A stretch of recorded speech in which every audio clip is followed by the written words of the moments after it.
नमस्कार दोस्तों। तो आज हम पढ़ने वाले हैं लाठी कहानी का सारांश। लाठी कहानी का सारांश आज हम पढ़ेंगे। ये बार बार परीक्षा में पूछा गया है और लगभग 5 नंबर में इसको पूछा जाता है। तो दोस्तों शुरू करते हैं। लाठी कहानी लेखिका शिवानी द्वारा लिखित एक मध्यम वर्गीय पहाड़ी परिवार से संबंधित है। इस कहानी को शिवानी जी द्वारा लिखा है और ये कहानी एक मध्यम वर्गीय पहाड़ी परिवार से संबंधित है। यह कहानी बानो बानो अर्थात लाठी से संबंधित है। बानो का विवाह कप्तान जोशी से हुआ था, परंतु किन्हीं कारणों के चलते उसे विवाह के कुछ दिन बाद ही उसे बानो को छोड़कर युद्ध पर जाना पड़ता है। जो कप्तान जोशी था उसको विवाह के कुछ दिन पश्चात ही किन्हीं विशेष कारणों से लाठी को छोड़कर युद्ध में जाना पड़ता है। ठीक है। कप्तान के जाने के बाद उसे ससुराल वालों की कठोर और कटु यातनाएं झेलनी पड़ी। लाठी को जैसे ही कप्तान चला गया तो उसको अर्थात लाठी को उसे अपने ससुराल वालों की कठोर यातनाएं और झेलनी पड़ी। ठीक है। इसके बाद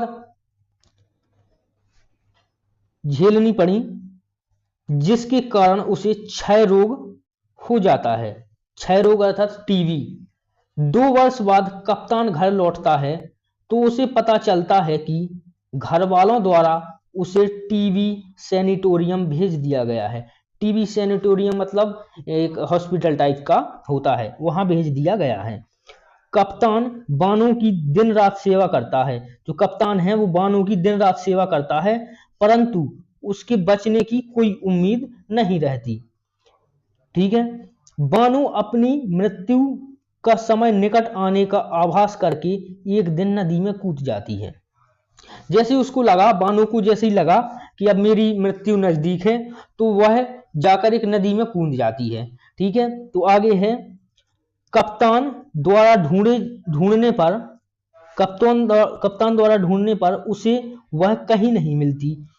ठीक है। घर वालों के दबाव के चलते कप्तान को प्रभा से दूसरा विवाह करना पड़ता है।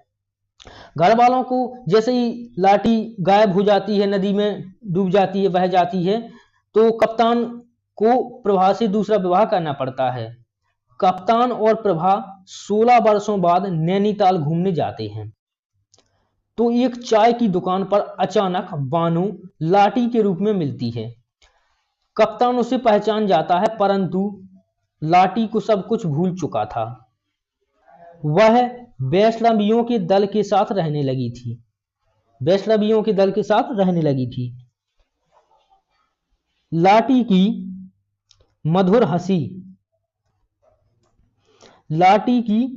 हंसी ने कप्तान के दिल को भेद दिया, परंतु मेजर जिंदगी की दौड़ में बहुत आगे निकल चुका था। पीछे लौटकर बिछड़े व्यक्ति को साथ लाना उसकी सबसे बड़ी मूर्खता होती। अर्थात वह लाठी को दोबारा अपनाने में असमर्थ था। वह दोबारा लाठी को अपने घर नहीं ला सकता था। कप्तान की समझ में तो बानो मर गई, अब तो वह लाठी थी। प्रभु ही उसका मात्र एक सहारा था। यहीं से कहानी समाप्त हो जाती है। तो दोस्तों, अगर इस प्रकार से आप इसको एक बार देख के जाएं तो और अपने पेपर में इसी प्रकार से लिख दें, बढ़िया, आपको कोई नंबर नहीं कटेगा। ठीक है दोस्तों, अगर आपको किसी दूसरे टॉपिक में समस्या है तो आप कमेंट करें, मैं आपकी मदद करने की कोशिश करूंगा दोस्तों। और अगर आपको वीडियो अच्छी लगी हो तो चैनल को सब्सक्राइब करें। धन्यवाद।